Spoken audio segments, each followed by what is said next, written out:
cantik, sungguh berseri Bella Astira pada hari ini. Sebab apa? Sebab Bella menggunakan Kitsui, pilihan untuk penjagaan dari dalam Bella Astira. Sememangnya dengan Kitsui. Kitsui, wanita berkeyakinan.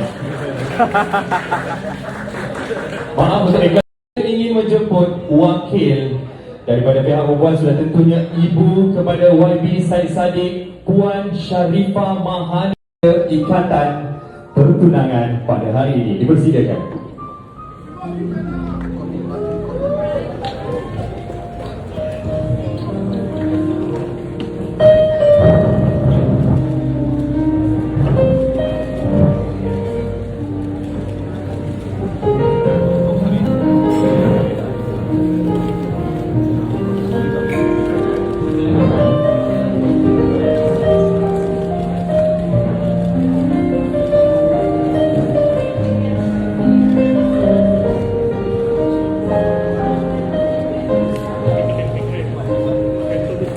Ini dia cincin yang bakal disarungkan ke jari Bella Astira sebagai tanda ikatan janji pertunangan pada hari ini. Silakan Mama ke jari bakal menantunya Bella Astira.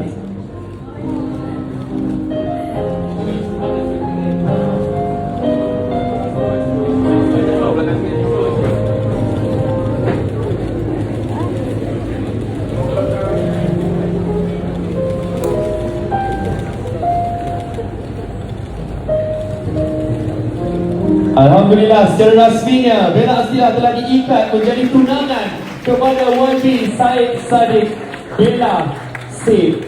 Yes, Alhamdulillah. Selesai sudah acara simbolik tadi. Kini kita beralih ke sesi fotografi rasmi.